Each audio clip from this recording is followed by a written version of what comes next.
বাংলাদেশে এবং বাংলাদেশের বাইরে পৃথিবীর বিভিন্ন প্রান্তে যে যেখান থেকে চ্যানেলে দেখছেন আপনাদের সকলকে সাদর আমন্ত্রণ তৃতীয় মাত্রা দেখবার জন্য। প্রিয় দর্শক, সাম্প্রতিক নানা বিষয় নিয়ে আলোচনার জন্য আমার সঙ্গে স্টুডিওতে রয়েছেন সুজন সম্পাদক ডক্টর বদিউল আলম মজুমদার এবং তিনি আমার বায় বসা। আমার ডানে রয়েছেন রাজনীতি এবং আন্তর্জাতিক সম্পর্কের রিডার ডক্টর জাহিদুল ইসলাম খান। স্বাগত আপনাদের দুজনকে তৃতীয় মাত্রায়। ডক্টর বদিউল আলম মজুমদার দীর্ঘদিন নাগরিক আন্দোলনের সঙ্গে যুক্ত থেকে সামনের সারি থেকে নেতৃত্ব দিয়ে একটা আন্দোলন সংগ্রাম, যেটা মূলত মূল কৃতিত্ব বাংলাদেশের তরুণ সমাজের ছাত্রদের। কেননা অনেকেই 15 বছর ধরে চেষ্টা করেছেন, কিন্তু সবার অবদানই স্বীকার করতে হবে। কিন্তু ফাইনাল খেলাটা তারা খেলেছে, ফাইনাল রাউন্ডটা, এবং বিজয়টা নিশ্চিত হয়েছে। কিন্তু এখন প্রশ্ন হচ্ছে, ইতিমধ্যে কয়েকটা দিন আমরা পার করলাম, নতুন একটি সরকারও গঠিত হলো একজন গ্লোবাল আইকনের নেতৃত্বে।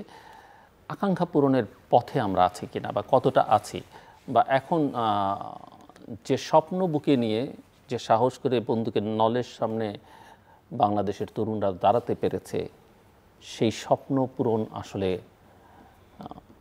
হবে কি না, নাকি স্বপ্নটা দুঃস্বপ্নে পরিণত হবে? প্রশ্নটা এত খুব আর্লি, মানে এই স্টেজে, আর্লি স্টেজে খুবই অসমীচীন মনে হবে। কিন্তু বাংলাদেশের রাজনৈতিক বাস্তবতা এবং বাংলাদেশের রাজনীতি অত্যন্ত কমপ্লেক্স।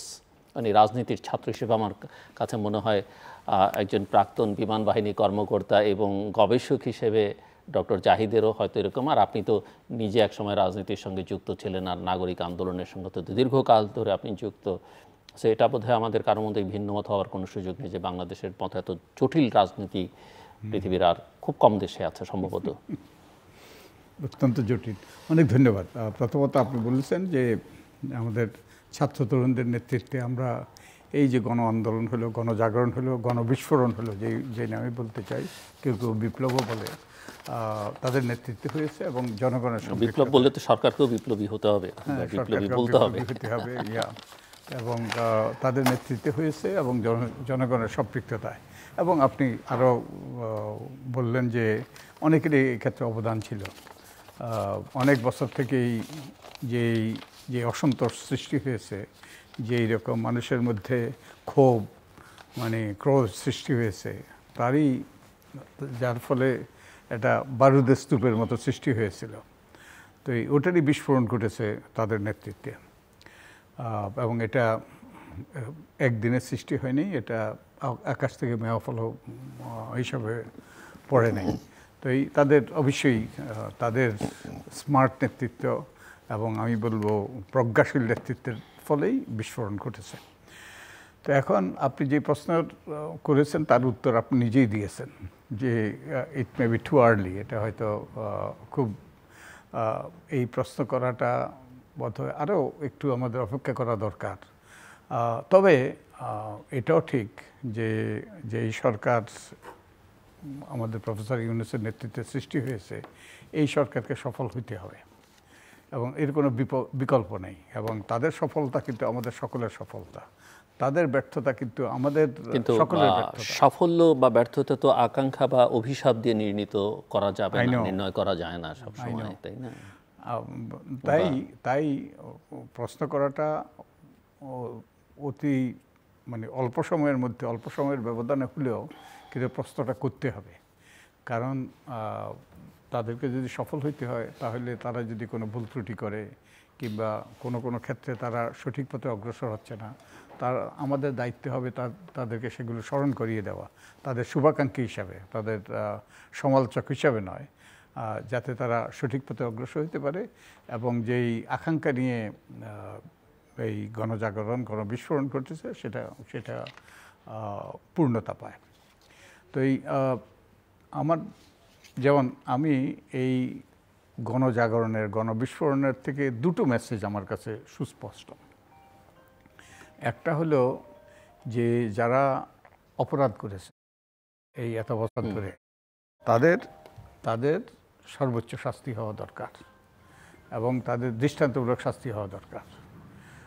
এর কোনো বিকল্প নেই। তারা মানবতা বিরোধী অপরাধ করেছে, এতগুলো তরুণকে এবং এতগুলো নিরাপরাধ মানুষকে হত্যা করে।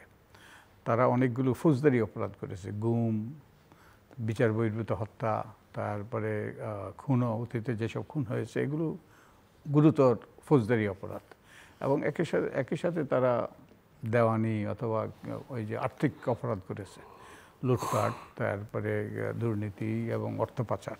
তো এগুলোর দৃষ্টান্তমূলক শাস্তি হওয়া দরকার।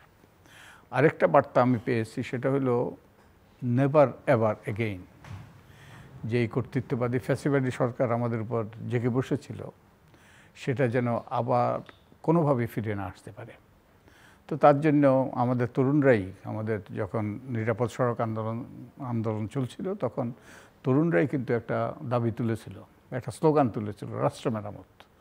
তো এই রাষ্ট্র মেরামত আমাদের করতে হবে, আমাদেরকে অনেকগুলো পরিবর্তন আনতে হবে, সুদূর প্রসারী পরিবর্তন আনতে হবে, যেগুলোর মাধ্যমে রাষ্ট্রে খোলনলচে বদলে দেওয়া যাবে এবং আমরা একটা ভালো পরিস্থিতির দিকে, ভালো ভবিষ্যতের দিকে অগ্রসর হতে পারবো।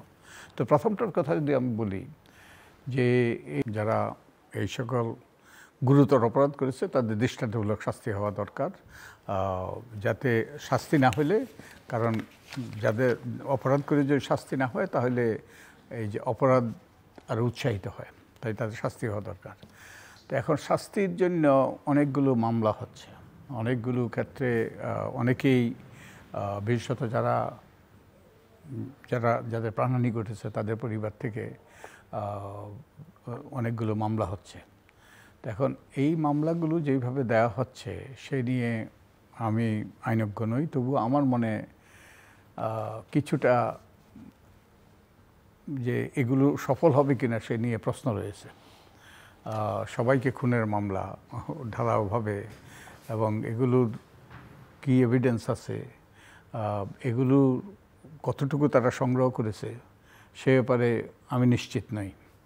তবে এইভাবে ঢালাও মামলা দিলে, যেটা অতীতে ঘটেছে, এবং অতীতে এগুলো বিচারের আওতায় আসেনি, ওই মামলা দিয়েছে, তারপর হয়রানি করেছে এবং কাউকে কাউকে উদ্দেশ্য প্রণোদিতভাবে দ্রুত বিচারের আওতায় এনে শাস্তি দিয়েছে।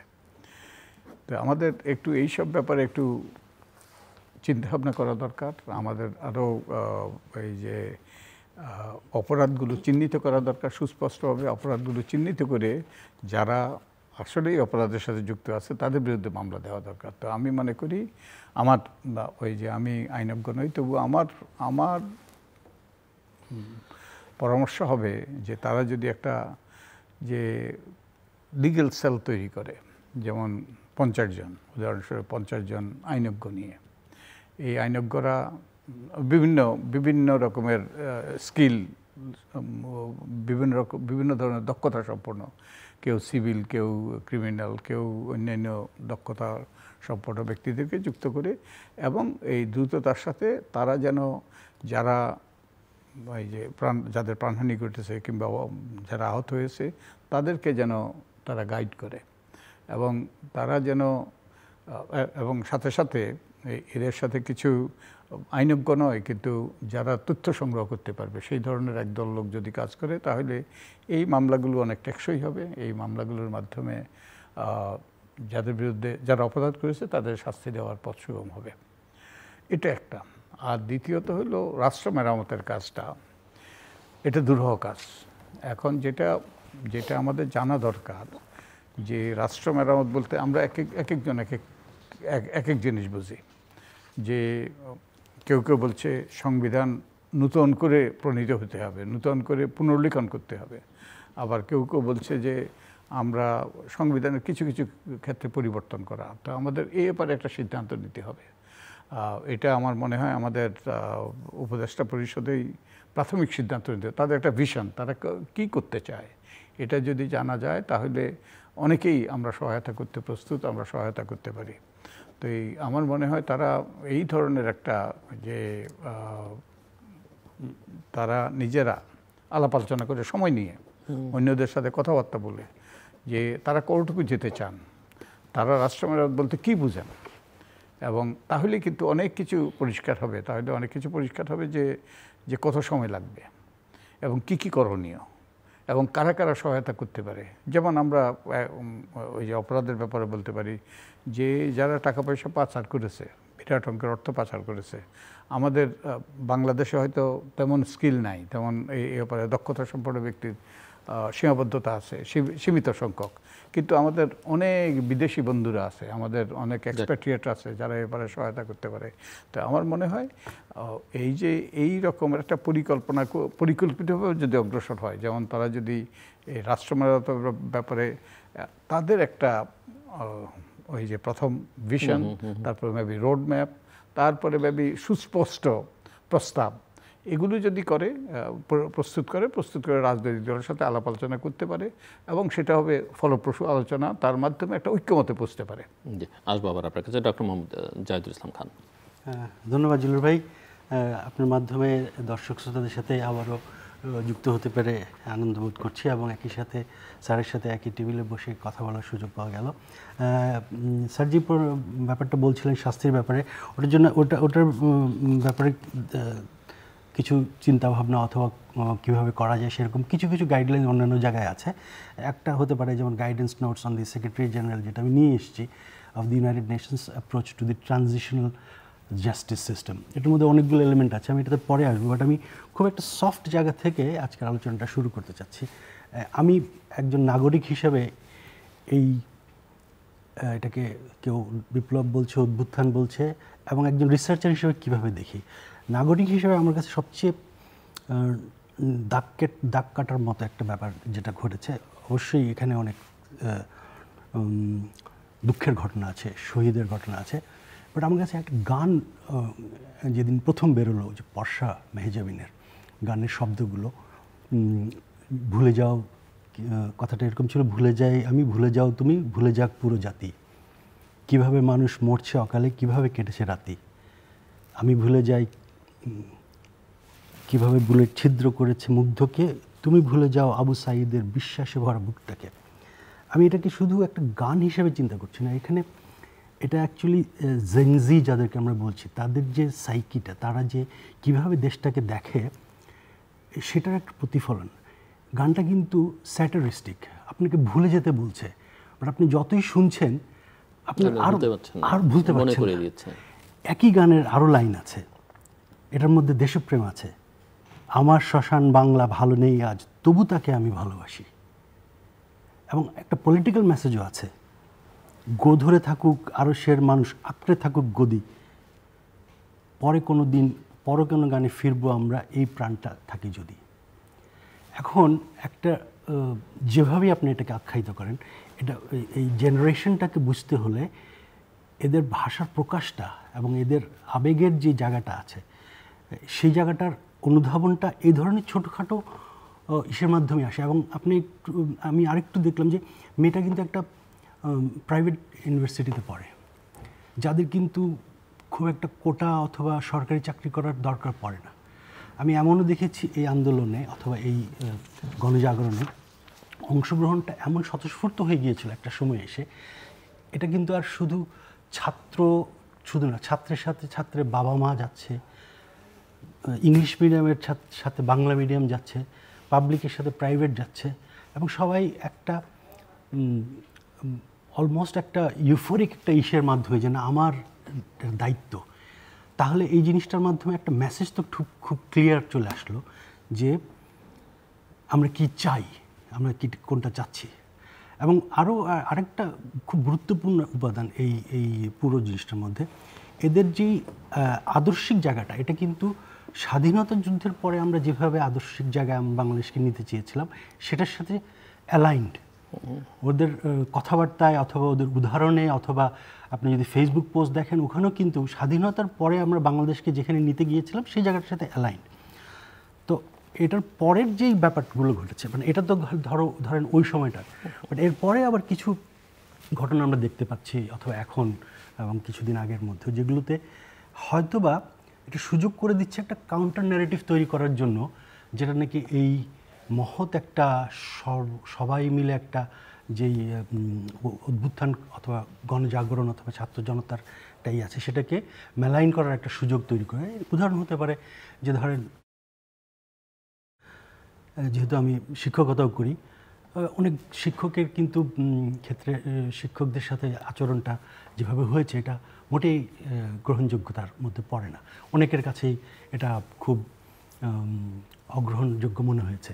একই সাথে ধরেন কিছু কিছু দাবির, যেরকম একজন উপদেষ্টা তো বলেই বসলেন যে ধান কাটার মৌসুমের মতো দাবির মৌসুম চলছে, তো ওই জায়গাগুলো কিন্তু আমাদের কারেক্ট করা দরকার for the larger narrative that this particular event represents, not for this time only. আমি বেশ কয়েকগুলো আলোচনা দেখেছি এটার আগেও, তৃতীয় মাত্রা ছাড়াও বিভিন্ন জায়গায় এটাকে অভ্যুত্থান বলা যাবে কিনা, অথবা রেভলিউশন বলা যাবে কিনা।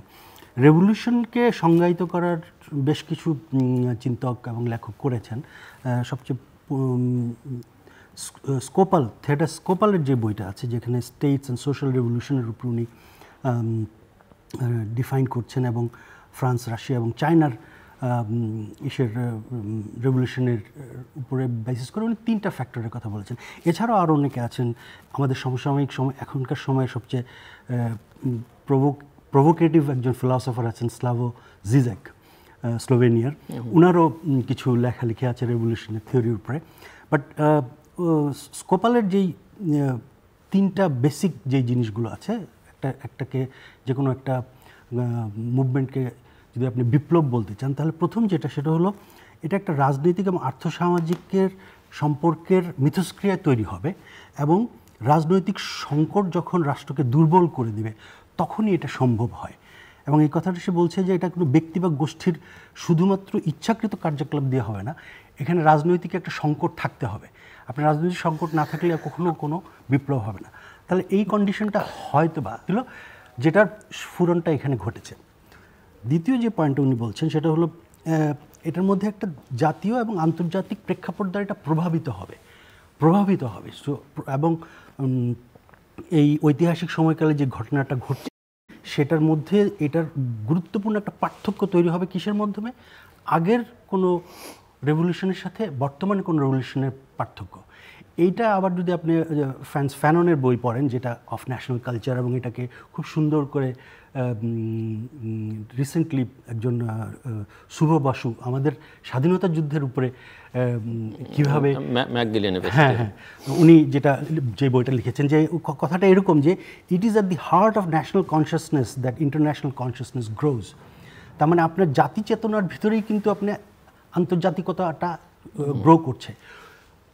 71-এর সময় কি গ্রো করেছিল, ওখানে কিন্তু দেখবেন অনেকটা কিছুটা বাম ঘরানার কিছু চিন্তা শক্তি জন্ম হয়েছিল। এই জেনজির ক্ষেত্রে কি হচ্ছে? এই জেনজির ক্ষেত্রে কিন্তু ভ্যালু বেসড যেই জিনিসগুলো, ডেমোক্রেসি, হিউম্যান রাইটস, ভয়ের সংস্কৃতি থেকে বেরিয়ে আসা, এটা কাজ করছে।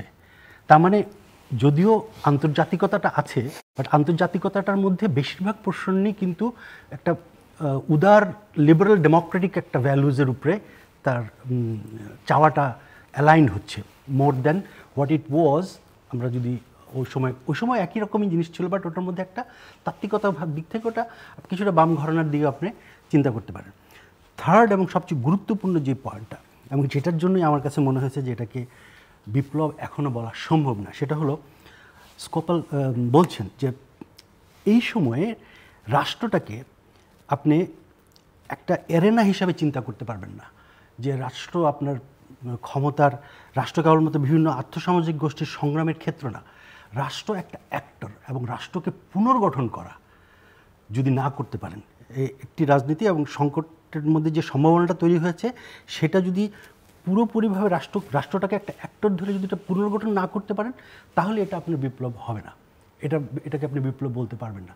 এখন আমরা দেখছি কি, ধরেন আমরা দেখছি, আমি ছোটো একটা উদাহরণ দিই, একদম প্র্যাকটিক্যাল উদাহরণ। যেমন ধরেন আমার রাষ্ট্রে একটা চিঠি জারি হয়, চিঠির মধ্যে নিচে লেখা থাকে জনস্বার্থে এই আদেশটা জারি হলো।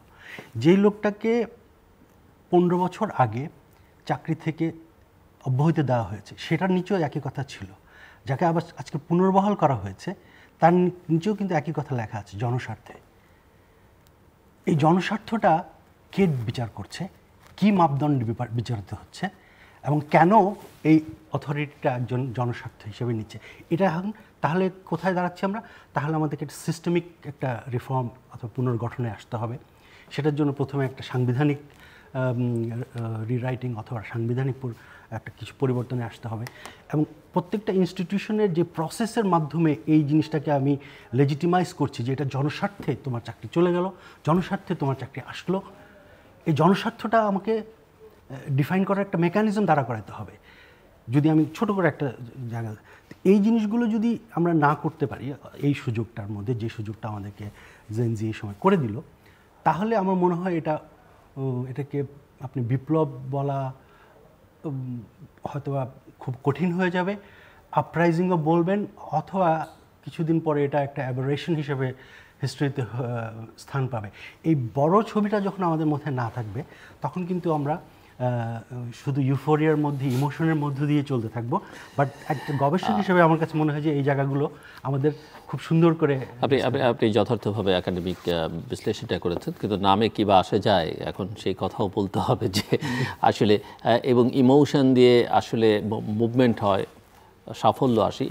রাষ্ট্র পরিচালনা ইমোশন দরকার, কিন্তু শুধুমাত্র রাষ্ট্র পরিচালনাটা ইমোশন দিয়ে চলে না, তার কিছু ফ্রেমওয়ার্ক আছে, তার মধ্যে থেকে কাজ করতে হবে। এবং এই জায়গায় আসলে আমি আপনাদের দুজনের কাছে একটু বুঝতে চাই, এবং আপনার কাছে বিশেষভাবে, যেহেতু আপনি আন্তর্জাতিক সম্পর্ক নিয়ে কাজ করেন, কারণ বিগত 15 বছরের বাংলাদেশে যেটা হয়েছে, বাংলাদেশ 15 বছর ধরে যেভাবে একটা জায়গায় এসে দাঁড়িয়েছে, সেটা ভালো মন্দ ওই বিতর্কে আমি আপাতত নাই গেলাম।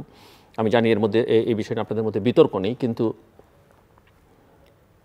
এর একটা আন্তর্জাতিক প্রভাব কোনো অংশ থেকে ছিল, এবং আজকের এই পরিবর্তিত পরিস্থিতিতে সেটা আসলে কী রকম, এবং সেখানে চ্যালেঞ্জেস কী দেখেন। আমি এই উত্তরটা আপনার কাছ থেকে পরে নিচ্ছি। চ্যালেঞ্জেস কী দেখেন? যেমন ধরেন 5ই আগস্টের পরে নানা রকমের আন্তর্জাতিক প্রতিক্রিয়া দেখেছি, আমাদের প্রতিবেশীদের এক রকমের প্রতিক্রিয়া দেখেছি, সেখানে অনেকগুলো এলিমেন্টসকে তারা সামনে নিয়ে আসবার হাজির চেষ্টা করেছে, সেটা প্রথমে মিডিয়া, সোশ্যাল মিডিয়া দিয়ে, এবং এখন তার একটা আন্তর্জাতিকীকরণেরও চেষ্টা রাষ্ট্রীয়ভাবেই হচ্ছে। সো এই বিষয়গুলো একটু আমি আপনার কাছে বুঝতে চাইবো যে এই জিনিসটা কীভাবে দেখেন। আরেকটা হচ্ছে যে রাষ্ট্র বা সরকারের জন্য, অফকোর্স আমরা কেউই চাই না, আপনি নিজে সশস্ত্র বাহিনীতে ছিলেন, যে একটা স্বাধীন গণতান্ত্রিক দেশে প্রত্যেকটা পেশার মানুষের বা প্রত্যেকটা পেশার একটা আলাদা আলাদা গুরুত্ব আছে, কিন্তু একটার মধ্যে আরেকটা খুব বেশি ঢুকে পড়বে না। যেমন রাজনীতির মধ্যে ব্যবসায়ীরা বেশি ঢুকে পড়বে না, রাজনীতির মধ্যে সশস্ত্র বাহিনী ঢুকে পড়বে না, কিন্তু রাষ্ট্র পরিচালনার সঙ্গে একটা ব্যাকবোন যেগুলো আছে, তার মধ্যে অবশ্যই সশস্ত্র বাহিনী অত্যন্ত গুরুত্বপূর্ণ। যদি রাষ্ট্রকে আমরা শক্তি হিসেবে বিবেচনা করতে, সেটা আসলে আজকে কতটা আছে। আমাদের পুলিশের অবস্থা খুবই মানে আইনশৃঙ্খলা রক্ষাকারী বাহিনী, তাদের একটা মরাল কোনো স্ট্রেংথ এখন নাই। একই অবস্থা আমরা অন্যান্য ফোর্সেসের ক্ষেত্রেও বলতে পারি। সো এই বিষয়গুলো একটু একসঙ্গে মিলিয়ে আপনার কাছে ক্ষেত্রে, তার আগে ডক্টর বদিউল আলম মজুমদার, আপনি আসলে কি দেখেন? মানে আমি এটা বুঝতে চাইছি যে আপনি শুরু করেছেন এই কথা দিয়ে যে এই সরকারকে ব্যর্থ হতে দেওয়া যাবে না। আবার প্রফেসর মোহাম্মদ ইউনূস ঢাকায় ফিরেই প্যারিস থেকে বলেছেন বিজয় হাতছাড়া হয়ে যেতে পারে যদি আমরা ঠিকঠাক মতো কাজ না করি, আপনারা না চাইলে আমি চলে যাব। এই কথা উনি বলছেন বটে, কিন্তু আমার প্রশ্ন হচ্ছে যে সফল করবার জন্যে আন্দোলনটা সফল হয়েছে, কিন্তু এখন বিজয়টাকে ধরে রাখবার জন্যে যে কাজটা করা দরকার সেই কাজটা হচ্ছে কিনা, এবং এই সরকার একটা অন্তর্বর্তীকালীন সরকার, এটা কোনো স্থায়ী বা সংবিধানের বিধিবদ্ধ সময়সীমার জন্য নির্ধারিত না। সো তার আসলে ম্যান্ডেট কি, সে কী করবে, কতদিনের মধ্যে করবে, কি কি ধাপে করবে, তার স্ট্র্যাটেজিক কমিউনিকেশনটা কি, তার কি সমাজের বিভিন্ন অংশের সঙ্গে তার যোগাযোগটা আছে, নাকি তারা ওখানে গিয়ে যারা বসেছেন তাদের মধ্যে এটা সীমিত। এই জিনিসগুলো আমার মনে হয় যে একটু বোঝা দরকার, আপনার কাছ থেকে একটু বুঝতে চাই। এবং ডক্টর জাহিদের কাছে আমার প্রশ্নটা থাকলো, আপনি আপনার কাছ থেকে পরবর্তীটা করব।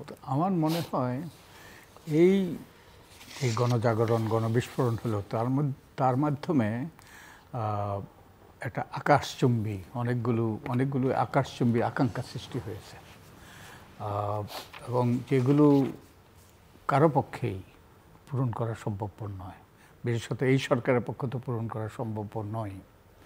যেদিন কেন নয়?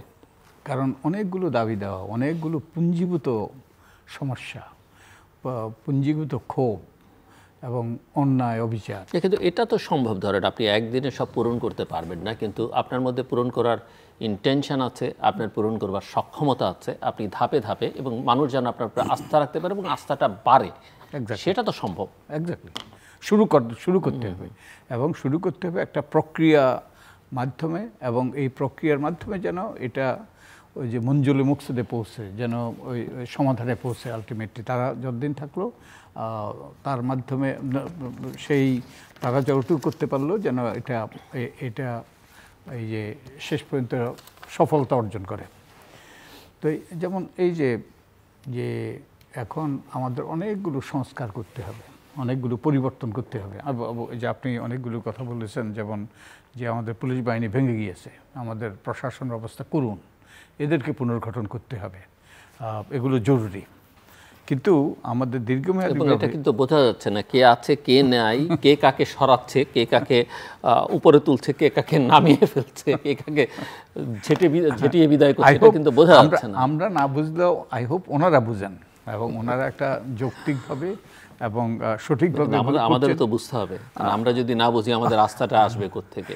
এবং ওনারা বুঝলে হয়তো ওনারা যদি ওই কাজটা সঠিকভাবে করেন এবং বুঝে শুনে করেন এবং যৌক্তিকভাবে করেন, তাহলে ওনারা আমাদেরকে বোঝাতে পারবেন। আমি সেই বিশ্বাস আমি রাখতে চাই। তো এই যে যেমন যে আমাদের ওই যে বিচারের কথা তো বললাম, একটা এমনভাবে শুরু করা দরকার যাতে ওই যৌক্তিক পরিণতিটা হবে এই সব ব্যক্তিদের যে সর্বোচ্চ শাস্তি, কঠোর শাস্তি, তাদেরকে আইনের আওতায় আনা, তাদেরকে দায়বদ্ধ করা। আমি একটা করেছি, ওই যে একটা প্রস্তাব করেছি, একটা লিগ্যাল সেল করে, একটা 50-60 হোয়াটএভার নাম্বার একটা আইনজীবীকে একত্রিত করে এবং অন্যান্য ক্ষেত্রে দক্ষতা সম্পন্ন ব্যক্তিদেরকে একত্রিত করে দেশ বিদেশ থেকে ব্যক্তিদেরকে সম্পৃক্ত করে এইরকম একটা আইনি প্রক্রিয়ার সহায়তার জন্য তারা ওই রকম প্রস্তুতি, যার ফলে ওটা একটা যৌক্তিক পরিণতি, যে আমরা আশ্বস্ত দিতে পারবো যে এইসব ব্যক্তিরা পার পেয়ে যাবে না, এইসব ব্যক্তিরা শাস্তির আওতায় আসবে, আইনের আওতায় আসবে। আরেকটা হলো এই যে রাষ্ট্র মেরামতের যে এই মেরামতের একটা আমাদের প্যাকেজ তৈরি করতে হবে। যে আমাদের হয়তো এখন আগে যেটা বলেছি যে হয়তো আমরা যে ভিশন দিয়ে শুরু করলাম এবং এই ভিশনের মধ্যে আমাদের সিদ্ধান্ত নিতে হবে, যে আমাদের উপদেষ্টা পরিষদের সিদ্ধান্ত নিতে হবে তারা কতটুকু যাবেন। তারা কি নতুন করে সংবিধান রচনা করবেন, পুনর্লিখন করবেন, নাকি এই সংবিধানের মধ্যেই তারা থেকে তারা কিছু ক্ষেত্রে গুরুত্বপূর্ণ পরিবর্তন আনবেন, এবং কোন আইন পরিবর্তন করবেন, এখানে আইনের পরিবর্তন করতে হবে, প্রতিষ্ঠানগুলো। কিন্তু সংবিধান পরিবর্তন বা সংবিধান পুনর্লিখন তারা তো করতে পারবেন না। হ্যাঁ, তারা করতে পারবেন, প্রক্রিয়ার মধ্য দিয়ে করতে হবে। তারা করতে চাইলেও সেটা একটা প্রক্রিয়ার মধ্য দিয়ে। এবং আমাদের এই যে এই প্রক্রিয়ার পরিবর্তন করতে হবে ইত্যাদি। তো ধরেন সংবিধানের কথাই যদি বলি, সংবিধান তারা পরিবর্তন করতে পারবেন না, যদি না যে কিছু পরিবর্তন করতে পারবেন, যে আমাদের যদি যে গণভোটের বিধানটা ফিরে আসে। এবং আপনার দর্শকদের অবগতির জন্য আমরা দুটো মামলা করেছি। একটা মামলা হলো পঞ্চদশ সংশোধনী বাতিলের, এবং আমরা ওটার পঞ্চদশ সংশোধনীর উপর স্টে অর্ডারও আমরা চেয়েছিলাম। আমরা আশান্বিত ছিলাম এটা, কিন্তু এটা হয়নি, হতে পারত। ওকে, তাহলে কিন্তু ওই যে গণভোট করার বিধানটা ফিরে আসতো এবং গণভোটের বিধানটা ব্যবহার করে আমরা অনেক কিছু করতে পারতাম। আর এই যে এবং আমরা ত্রয়োদশ সংশোধনী মামলার ওই যেই রায়টা হয়েছে সেটাও আমরা রিভিউ চেয়েছি। তো এখন তারা যেটা করতে পারে, যে এই যে ভিশন তৈরি করে তারপরে কতগুলো সুস্পষ্ট কোন আইনে পরিবর্তন করতে হবে, কোন ওই যে পদ্ধতি পরিবর্তন করতে হবে, যেমন বিচারক নিয়োগের একটা পদ্ধতি, আইন পদ্ধতি কিভাবে হবে, তারপরে সংবিধানে কি পরিবর্তন করতে হবে, এবং এরপরে তারা আলাপ আলোচনা করে, যে আমাদের রাজনৈতিক দলগুলোর সাথে আলাপ আলোচনা করে একটা ঐক্যমতে পৌঁছতে পারে। যেমন তারা প্রথম সিদ্ধান্ত নিতে হবে তারা কি পঞ্চগড় পর্যন্ত যাবে, নাকি তারা পর্যন্ত টাঙ্গাইল পর্যন্ত যাবে। এই সিদ্ধান্তটা কিন্তু তাদেরকেই নিতে হবে। হ্যাঁ, তারা সময় নিতে পারে, আলাপ আলোচনা করতে পারে সবার সাথে এবং মতামত দিতে পারে, এবং ওটার সিদ্ধান্ত নেওয়ার পরে তখন তারা ওই যদি পঞ্চগড় যেতে হয় তাহলে কিভাবে যাবে, ওই প্রক্রিয়া পদ্ধতি কি পরিবর্তন করতে হবে, এবং তারপরে আলাপ আলোচনা করে আমরা একটা প্রক্রিয়া হতে পারে যে কিছু কিছু পরিবর্তন হয়তো এখনই করা যাবে, আইনের পরিবর্তনগুলো এখনই করা যাবে, ওই যে প্রতিষ্ঠানগুলোর লোকবল বদলানোর অনেকগুলো কাজ করা যাবে এখনই, কিন্তু সংবিধানের হয়তো বা ওই যে আমাদের গণভোটের বিধান আসলে হয়তো সেখানেও কিছু কিছু আমরা পরিবর্তন করতে পারবো। কিন্তু আমরা যদি একটা ঐক্যমত্য সৃষ্টি করি তাদের সাথে, এবং যেমন এখন প্রথম বিরোধী দল তো বিএনপি, সবচেয়ে বড় দল এখন, তো তাদের তো কতগুলো সংস্কার প্রস্তাব আছে, তাদের 31 দফা। তো এই তাদের সাথে আলাপ আলোচনা করে যদি আমরা ঐক্যমত্যে পৌঁছি, এবং আমাদের একটা যে লিখিত দলিল হতে পারে, যে লিখিত দলিলটা হতে পারে যে আমরা নাম দিয়েছি এটার যে জাতীয় সনদ, যে জাতীয় এইভাবে আমরা কি পরিবর্তন করব, ঐক্যমত্যে পৌঁছলে ওই যে জাতীয় সনদ প্রণীত হবে, স্বাক্ষরিত হবে, এবং এই স্বাক্ষরিত হলে তাহলে যেই বিষয়গুলো আমরা এখন করতে পারবো এখন করলাম, আর রাজনৈতিক দল তারা অঙ্গীকার করবে লিখিতভাবে যে যারাই ক্ষমতায় আসবে, এরপর তো নির্বাচন হবে, নির্বাচনের পরে যারা ক্ষমতায় আসবে তারা ওটা করতে বাধ্য থাকবে। এখন দুর্ভাগ্যবশত আমাদের রাজনৈতিক দলের কিন্তু ওই যে কেউ কথা রাখেনি সেই কথা অক্ষরে অক্ষরে সত্য। যেমন এই যে আমাদের 3 জোটের রূপরেখা আমাদের বাস্তবায়িত হয়নি, তারপরে আওয়ামী লীগের যে দিন বদলের সনদ সব কিছু বদলেই ফেলবে, বদলে তো ফেলেছি অবশ্যই, দিন থেকে রাত হয়েছে, ওকে, রাত থেকে দিন হয়নি, এই সব কিছু এটা করা সম্ভবপর নয়। তো তার জন্য একটা আমাদের এমন একটা মেকানিজম থাকতে হবে মেবি, এবং এটা দুরূহ, যে কারা এটার নজরদারিত্ব করবে এবং কারা গ্যারান্টি দেবে।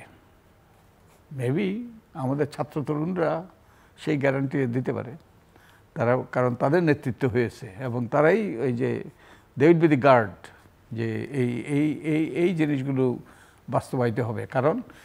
কারণ এই দেশের মানুষের আকাঙ্ক্ষা, এগুলো যেই সংস্কার প্রস্তাবগুলোই কিন্তু ওই জাতীয় সনদের অন্তর্ভুক্ত হয়, সেগুলো হলো জনমানুষের উইল অফ দি পিপল। তো তারা যে আমাদের এই ছাত্র তরুণরা উইল অফ দি পিপলটাকে তাদেরকে ভাষা দিয়েছে, এবং কতগুলো কর্মসূচির মাধ্যমে তারা একটা যৌক্তিক পরিণতি নিয়েছে, এবং যার ফলে আমাদের সাবেক প্রধানমন্ত্রী দেশ ছেড়ে পালাতে হইল। তো হয়তোবা তারাই সেই পাহারাদারের ভূমিকাটা, সেই গ্যারান্টার হতে পারে, কিংবা অন্য কোনো মেকানিজম হতে পারে একটা ওই যে। তো আমার মনে হয় এইরকম একটা প্রক্রিয়া যদি হয়, যে হয়তোবা আমরা কিন্তু এখন ওই প্রক্রিয়াটা যদি সফল করতে হয়, কিন্তু এখন যে প্রস্তুতিমূলক কাজগুলো, সেই কাজগুলো শুরু করতে হবে, এবং ওই যে সময় ক্ষেপণ না করে। কারণ বাস্তবতা যে বহু জটিল সমস্যা, বহু আকাশচুম্বী ওই যে দাবি দেওয়া, এবং দ্রুতই সরকারের উপর চাপ সৃষ্টি হবে, এবং জনপ্রিয়তা যেই রকম জনপ্রিয়তা আছে এটা স্বাভাবিকভাবেই জনপ্রিয়তা ওই উপর চাপ পড়বে, এবং রাজনৈতিক দলগুলো যদি আমরা যদি সুস্পষ্ট পথরেখা তৈরি করতে না পারি, সেই ক্ষেত্রে যদি ঐক্যমত্য সৃষ্টি করে আমরা যদি অগ্রসর হতে না পারি, তাহলে কিন্তু তাদের থেকেও চাপ আসবে। আর আমরা যদি একটা পথরেখা তৈরি করতে পারি, এবং তারাও কিন্তু এইসব পরিবর্তনের কথা বলেছে, তখন তারা কিন্তু আর এই যে অযাচিত চাপ দিতে পারবে না। তো আমার মনে হয় এই ধরনের একটা আমরা সব কিছু পরিবর্তন করা যাবে না, কিন্তু একটা প্রক্রিয়া শুরু করা, যাত্রাটা শুরু করা, কিন্তু ওই যাত্রাটা শেষ হতে হবে যারাই নির্বাচনের মাধ্যমে ক্ষমতা আসবে তাদের মাধ্যমে। ডক্টর জাহিদ। ধন্যবাদ। জিলু ভাই, আপনি ঠিকই বলেছেন। অ্যাকচুয়ালি আন্তর্জাতিক দিক থেকে, সম্পর্কের দিক থেকে যদি বিশ্লেষণ করেন, এই মুহূর্তের বেশ কিছু ইন্ডিকেটরস আছে যেগুলোতে বোঝা যাচ্ছে যে আমাদের প্রতিবেশী দেশের ইনিশিয়াল যদিও কিছুটা একটা টুইট অথবা এসবের মাধ্যমে হয়েছে, বাট ওটা একটু it was gilded with some kind of religious tone, যে হিন্দুদের যাতে মাইনরিটি যারা আছে আমাদের তাদের ক্ষেত্রে যাতে কোনো অসুবিধা না হয়।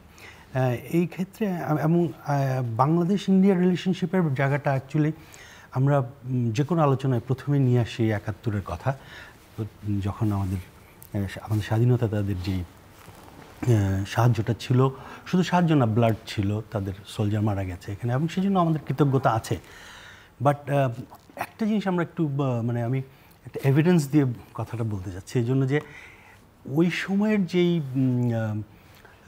যেই সম্পর্কের যে স্বরূপটা কী ছিল, সেই স্বরূপটার জন্য আমি আপনাকে ছোট্ট একটা উদাহরণ দিচ্ছি। 12ই আগস্ট 1971 সালে লোকসভায় একটা প্রশ্নোত্তর পর্ব চলছিল ভারতীয় লোকসভায়, এবং তখন সমর গুহ, যিনি পশ্চিমবঙ্গের একজন বিধায়ক ছিলেন লোকসভার, তো উনি একটা প্রশ্ন জিজ্ঞেস করেছিলেন। প্রশ্নটা ছিল এরকম যে তখন বাংলাদেশ থেকে অনেক রেফিউজি যাচ্ছে এবং লাখে লাখে রেফিউজি অনেক যাচ্ছে, এবং উনি দাঁড়িয়ে উঠে প্রশ্নটা জিজ্ঞেস করেছেন। প্রশ্নটা এরকম ছিল, এই ডকুমেন্টসগুলো আছে ওদের লোকসভার সমস্ত প্রসিডিংস কিন্তু ওদের ডিজিটাল লাইব্রেরিতে আছে। আমি আমার একটা রিসার্চের জন্য আমি 71-এর সমস্ত প্রসিডিংস নামিয়েছিলাম। তো প্রশ্নটা ছিল এরকম যে যারা আসছে এদের মধ্যে কতজন টোটাল আসছে এবং এদের মধ্যে হিন্দু কয়জন, মুসলমান কয়জন, একদম ডাইরেক্টলি এই ধরনের প্রশ্ন ছিল। তো এটার উত্তরে তখন ইউনিয়ন মিনিস্টার, মানে কেন্দ্রীয় মন্ত্রী যিনি ছিলেন, শ্রী R.K. খাদিকার, উনি বলছেন, এবং আমি ইংরেজিতে কথাটা লেখা আছে, the refugees from east Bengal, তখন তারা ইস্ট বেঙ্গলই বলতো, coming to India belongs to all religions faith like Muslims, Hindus, Buddhist, খ্রিস্টান etcetera. No separate religion or community-wise breakup is being maintained by the government. এখন এটা একজন গবেষক হিসেবে আমি কিভাবে চিন্তা করি, আমি কিভাবে দেখি, হ্যাঁ সোশ্যাল লেভেলে আপনার বিভিন্ন রকমের ক্লাসিফিকেশন থাকতে পারে, বাট পলিসি লেভেলে একজন ইউনিয়ন মিনিস্টার কিন্তু ক্লিয়ারলি বলছে যে সরকার এখানে মানুষ হিসেবে চিন্তা করছে, যেটা প্রফেসর ইউনূসের কথার মধ্যে আসছে, ধর্মের হিসেবে আসছে না। আমরা ওই ভারতের সাথে বন্ধুত্ব ছিলাম, ঋণী ছিলাম, কৃতজ্ঞ ছিলাম।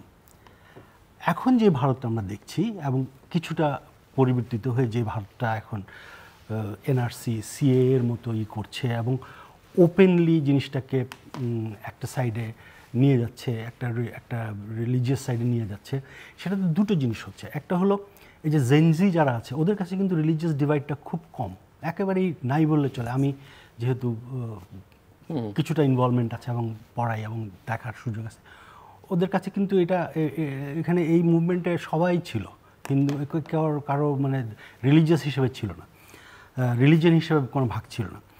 সেকেন্ড যেটা হচ্ছে যে এটা একটু আমার কাছে মনে হচ্ছে ওই যে কোল্ড ওয়ার টাইপের মেন্টালিটি থেকে উদ্ভূত একটা বাই প্রোডাক্ট, যেটা দিয়ে তারা এটাকে কোল্ড ওয়ার টাইপের একটা টুলস যেটা ইউজ হচ্ছে। তো এটা আউটডেটেড হয়ে যাবে। এটা যদি আপনি ইয়াং ইউটিউবার যারা ইন্ডিয়ার আছে ওদের কথাগুলো যদি শুনেন, তাহলে কিন্তু বুঝতে পারবেন যে কারণ তাহলে ওরা কি আউট অফ সিঙ্ক হয়ে যাচ্ছে পলিসি মেকাররা। এবং এখান থেকে প্রশ্নটা আসতেছে যে, এবং আমি যে কথাটা এখানে মানে এটাকে আমি এবং এটাকে সর্ট অফ সাপ্লিমেন্ট করে যে সে অনেকটা ওই জয়শঙ্করের মতো উনি যেটা ইউরোপকে বলেছিলেন যে India should grow out of the mentality that South Asia's problem is India's problem and India's problem is not South Asia's problem. That is the crux. ইন্ডিয়াকে বুঝতে হবে যে তার এই যে ইন্টারনালি যেভাবে তারা এটাকে প্লে করতে চাচ্ছে, এটা কিন্তু একটা সাউথ এশিয়ার প্রবলেম। কীভাবে? সাউথ এশিয়া একমাত্র রিজন যেখানে রোহিঙ্গা ক্রাইসিসটা এখনও বেঁচে আছে এবং রিজিওনালিটা সম্ভব করা সম্ভব না। যেটুকু করেছে সাউথ রোহিঙ্গার জন্য UN সিকিউরিটি কাউন্সিলের রেজলিউশন পাস করার জন্য, সেটা ASEAN-এর জন্য হয়েছে, সাউথ এশিয়ান কোনো লিডারশিপের জন্য হয়নি। ভারতের যে রিলেশনশিপগুলো নেপাল, ভুটান অথবা মালদ্বীপের কথা চিন্তা করেন, সেগুলো কিন্তু একরকমভাবে কিছুটা হলো স্যাবার হয়েছে। সার্ক বসে গিয়েছে ইন্ডিয়া পাকিস্তানের ইস্যুর জন্য। তার মানে আমাদের একটা রিজিওনাল যে একটা ক্যাপাসিটি থাকার কথা আমাদের প্রবলেমগুলোকে সলভ করা, এটা কেমনে জানি আমরা হারিয়ে ফেলছি। কোনো না কোনোভাবে আমরা এটা এই ব্রডার পিকচারটাকে পাচ্ছি না, যে আমরা রিজিওনালিজমের একটা রিজিওনাল কালচার যে নিয়ে আসবো সেটা আনতে পারছি না।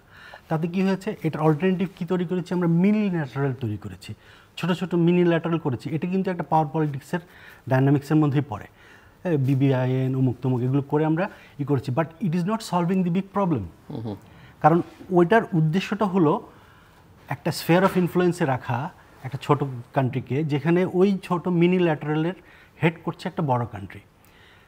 এটাও একটা কোল্ড ওয়ার মেন্টালিটির একটা তাহলে আলটিমেটলি কী দাঁড়াবে? তাহলে এইগুলো যদি চলতে থাকে, যেমন ধরেন এখানে একটা বিস্ফোরণ ঘটেছে, এটা তো একটা জনগণের একটা বিস্ফোরণ, একটা আন্তর্জাতিকতার না, এটা ধরেন আপনি ডোমেস্টিক, তাহলে স্মল স্টেটগুলো তাহলে কি করবে? তখন স্মল স্টেটটা, কারণ দুনিয়াটা অনেক বড়, গ্লোবাল, তখন স্মল স্টেট কিন্তু এক্সটার্নাল গ্লোবালি কানেক্ট হতে চেষ্টা করবে সিঙ্গাপুরের মতো, তার পলিসি সভারেন্টি এক্সারসাইজ করবে বাই দি হেল্প অফ এক্সটার্নালস। এই জিনিসটাকে ব্রডার সেন্সে চিন্তা করতে হবে যেই পলিসি মেকার হোক। এবং এখানে আমাদের করণীয়টা এরকম হবে যে হ্যাঁ, অবশ্যই আমরা যেহেতু আমাদের প্রতিবেশী এবং আমাদের আপনি তো কোনোভাবেই, দিস ইজ এ রিয়ালিটি, এবং ওই রিয়ালিটি নিয়ে আপনাকে ইমোটিভ হলে চলবে না, খুব যে যেটা আমরা অনেকে করার চেষ্টা করি এরকম হলে চলবে না। আমি যেটা বলি যে এই জিনিসগুলোর দেখে বোঝা যায় যে there is a cognitive dissonance, cognitive মানে বুদ্ধিবৃত্তিক একটা অসামঞ্জস্যতা আছে, যে আমি চাচ্ছি এটা বাট হচ্ছে না, কিন্তু বারবারই লিও ফেস্টেঞ্জারের থিওরি, রাইট, এক্স্যাক্ট। তো ওরকমই হয়ে যাচ্ছে যে আমি চাচ্ছি এটা আরও একটু শক্তিশালী হবে, রিজিয়নটা বড় হবে আমার এখানে, বাট হচ্ছে না, কিন্তু দূরত্বটা বেড়ে যাচ্ছে। তার মানে আমার অ্যাকশনগুলো অ্যালাইন হচ্ছে না, অথবা ততটা বুদ্ধিদীপ্ত না যতটা বুদ্ধিদীপ্ত অন্য কোনো রিজন করতে পেরেছে, অথবা অন্য কোনো গোষ্ঠী করতে পেরেছে। তো সেখানে তো আপনার বাসার জন্য আপনাকে এক্সট্রা রিজিয়নাল দিকে তাকাতে হবে, অথবা অন্যান্য জায়গায় তাকাতে হবে, আপনি গ্লোবাল হতে হবে। এটা ছাড়া তো কোনো উপায় নেই, কারণ ছোট ছোট দেশগুলোকে তো ওই সক্ষমতাটায় আসতে হবে কোনো না কোনো সময়। তো এই জিনিসগুলো চিন্তা করার জন্য এটা গেল একটা দিক। আর আপনি আরেকটা জায়গায় এসেছিলেন, সেটা হলো ইন্টারনাল সিকিউরিটির ব্যাপার। আসলে ইন্টারনাল সিকিউরিটির জিনিসটা আমি ধারণাগত কনসেপচুয়াল সাইডে যেটা মনে করি সেটা হলো যে ইন্টারন্যাশনাল রিলেশন অথবা স্ট্র্যাটেজিক স্টাডিজের সিকিউরিটির দুটো প্রধান ধারা আছে। একটা হলো আপনি যদি রিজিম সিকিউরিটি এবং ন্যাশনাল সিকিউরিটিটাকে ডিফারেন্সিয়েট না করতে পারেন, তখন আপনার ক্রাইসিস হবে। রিজিম সিকিউরিটি একটা if it transforms into and manifests as a national security, এই জায়গার ডিফারেন্সটা এনলাইটেন মিলিটারি লিডারশিপরাও দেখিয়েছে। আমি তো বলবো যে ইভেন এই ঘটনার জন্য দেখিয়েছে, আমেরিকাতে দেখিয়েছে। আপনি ট্রাম্পের যেই যে জেনারেল ছিলেন ওনার কথাটাও শুনেছেন যে we take oath from the constitution. তো ওই রিজিম সিকিউরিটি এবং ন্যাশনাল সিকিউরিটির ডিফারেন্সটা যখন আমরা বুঝে সেভাবে কাজ করব, তখন কিন্তু আমার ওই সমস্যাটা তৈরি হবে না। কারণ আপনি তখন বুঝতে পারছেন যে আমার এই সিকিউরিটিটা আমি কিসের জন্য, আমার পারপাসটা কী, এবং আমার পারপাসটা অনুযায়ী আমার কাজটা হচ্ছে কিনা, এবং আমার উইপেন্স থেকে নিয়ে শুরু করে আমার মডার্নাইজেশন থেকে নিয়ে শুরু করে আমার প্ল্যান্স থেকে নিয়ে শুরু করে আমার সমস্ত কিছু ওদিকে বেশি রিসোর্স যাচ্ছে কিনা। তো ওই জায়গাগুলো কনসেপচুয়ালি ঠিক আছে, বাট যখন আমরা ওই রেজিম সিকিউরিটিটাকে বেশি প্রাধান্য দিয়ে ফেলে এবং ওটাকেই একটা একেবারেই মানে দুটো এমনভাবে মিশে যায় যে মনে হয় যে একটার সাথে একটা ছাড়া আর একটা সেটা কিন্তু না। দেশ থাকবে, সরকার চেঞ্জ হবে, এটাই হলো বাস্তবতা। এবং ওই বাস্তবতাটা নিরিখেই কিন্তু আপনাকে যেই আসুক দেশটা চালানোর জন্য তাকে এইভাবে এটাকে। Doctor Majumdar, closing remarks. Okay, উনি এই অনেকগুলো জ্ঞানগর্ব কথা বললেন। উনি রিসার্চার, গবেষক। আমি তো রিসার্চ সব ছেড়ে দিয়েছি, আই এম অ্যান অ্যাক্টিভিস্ট। তো উনি এই যে সিকিউরিটি, তো হোয়াট ইজ সিকিউরিটি, এই যে উনি রিজিম সিকিউরিটি আর ন্যাশনাল সিকিউরিটির মধ্যে বিভাজন করছেন। এবং হ্যাঁ, রিজিমের সিকিউরিটির জন্য কতগুলো বিবেচ্য বিষয়, আর ন্যাশনাল সিকিউরিটির জন্য অনেক ভিন্ন বিবেচ্য বিষয়। যেমন আমি একটা উদাহরণ আমার মনে আসছে, আফগানিস্তানে উপরে একটা বই লিখেছেন thieves of state, Sarah Chayes বলে এক ভদ্রমহিলা। উনি এখন ইয়েতে আছেন, ওই যে কার্নেগি এন্ডাওমেন্ট ফর পিস। উনি একজন জার্নালিস্ট। উনি থিপস অফ স্টেটে উনি লিখেছেন যে আফগানিস্তানে যখন মার্কিন যুক্তরাষ্ট্রের যখন ওই যে ইন্টারভেনশন শুরু হলো, তখন তিনি সেখানে ছিলেন। তিনি তখনকার জেনারেলদেরকে বলেছেন যে আপনারা এই যে এখানে বিচারহীনতা, এখানে দুর্নীতি, এইসবের দিকে নজর দেন। তো এই জেনারেলরা বলেছে ওগুলো নিশ্চয়ই গুরুত্বপূর্ণ, ওগুলো আমাদের ভাবতে হবে অবশ্যই, কিন্তু আমরা let's take care of the security. যে তার মানে তারা সামরিক শক্তি ব্যবহার করে সেই তাদের প্রতিপক্ষকে দমন নয়, প্রতিপক্ষকে ওই যে পরাজিত করাই ছিল তাদের সিকিউরিটির লক্ষ্য। তো ভদ্রমহিলা বলার চেষ্টা করেছে ওই বইতে যে এই যে বিচারহীনতা, এই যে দুর্নীতি, এই যে সমাজে যেসব অসঙ্গতি, অসন্তোষ, এগুলোই হলো সিকিউরিটি ইস্যু। এবং আপনারা যদি এগুলোর দিকে নজর না দেন তাহলে আপনার ওই সিকিউরিটি ইস্যু, আপনার ওই আপনার military might would not work. এবং এটা তো বাস্তবে তাই হলো। তো আমার মনে হয় যে আমাদের যেখানে ওই রিজিম সিকিউরিটির কথা, আমাদের যে রিজিম সিকিউরিটি আর ন্যাশনাল সিকিউরিটি আমাদের টোটালি অপোজিট আমাদের জন্য ছিল, সম্পূর্ণ ভিন্ন। যে রিজিম সিকিউরিটির জন্য আমরা ন্যাশনাল সিকিউরিটিকে আমরা জলাঞ্জলি দিয়েছি। যে আমাদের প্রতিবেশীরা যেমন রিজিম সিকিউরিটি দিয়েছে, কিন্তু এটা আমাদের ন্যাশনাল সিকিউরিটি নিশ্চিত হয়নি, বরং ন্যাশনাল সিকিউরিটি ব্যাহত হয়েছে। এবং এতে আমি বলবো শুধু আমাদের ন্যাশনাল সিকিউরিটি ব্যাহত হয় নাই, তাদেরও ন্যাশনাল সিকিউরিটি ব্যাহত হয়েছে। তো আমার মনে হয় এর থেকে আমাদের শিক্ষা গ্রহণ করা দরকার যে আমাদের যে রিজিম সিকিউরিটি, এটা আমাকে হয়তো সাময়িকভাবে, ওই আমি একজনকে বলতেছিলাম যে আমরা we can be pound foolish but Penney wise. তো আমরা রিজিম সিকিউরিটি দিয়ে ওই যে আমাদের দীর্ঘমেয়াদী আমরা ওই যে ন্যাশনাল সিকিউরিটি নিশ্চিত করার যে প্রচেষ্টা, এটা আত্মঘাতী। এবং এটাই আমার কাছে মনে হয়েছে যে আমাদের একটা শিক্ষণীয়। ধন্যবাদ। আমি শেষ বক্তব্য দেওয়ার আগে জাস্ট ছোট একটা জিনিস টাচ করতে চাচ্ছি, যেটা আমি প্রথমে বলেছিলাম যে ওই শাস্তির ব্যাপারটা এসছে, এবং এখানে জাতিসংঘের একটা ট্রানজিশনাল জাস্টিসের জাস্ট 5টা কম্পোনেন্টের কথা লেখা আছে। আমি জাস্ট ছোটো করে একটা কম্পোনেন্ট আমি একটু হাইলাইট করব। প্রথমে যে প্রসিকিউশন ইনিশিয়েটিভ, যেটা আমরা অলমোস্ট করছি কোনো ক্ষেত্রে এবং ওভারডু করে ফেলছি, যেটা স্যারও বললেন, বাট আমি একটা জায়গায় একটু হাইলাইট করবো। সেটা হলো এখানে আরেকটা কম্পোনেন্ট আছে, সেটা হলো facilitating initiative in respect of right two truth commission করা, অথবা যেগুলো নন জুডিশিয়াল অথবা কোয়াজি জুডিশিয়াল ইস্যু সেগুলো করে আপনি একটা সত্যকে প্রতিষ্ঠা করার জন্য, যেই ভদ্রলোকটা অথবা যেই লোকটা পালিয়ে বেড়াচ্ছে ফর এক্সাম্পল, তাকে যদি সত্য বলার একটা সুযোগ করে দেওয়া যায়, এবং তারপরের যে 3 নম্বর পয়েন্ট আছে সেটা হলো ডেলিভারিং রিপারেশন, ক্ষতিপূরণ যদি দেওয়ার ব্যবস্থা করা যায়। এবং এছাড়াও আর 2-3টা ব্যবস্থা আছে, দুটো কথা আছে, একটা ইনস্টিটিউশনাল রিফর্ম, একটা ন্যাশনাল কনসালটেশনস।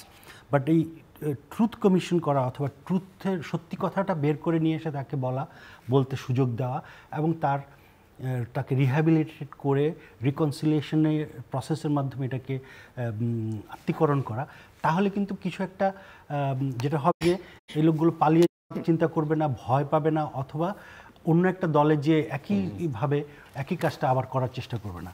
আমার শেষ কথাটা যেটা বলতে চাচ্ছি সেটা হলো যে আমরা ওই প্রথমে যে গানটার কথা বলছিলাম, আমাদের অবজেক্টিভটা কিন্তু জেনজিরা ক্লিয়ার করে দিয়েছে। আমরা কোথায় যেতে চাই, বাংলাদেশকে কোথায় যেতে, সেটা মোরলেস তারা গানে হোক, কাজে হোক, সব কিছুতে বলে দিয়েছে।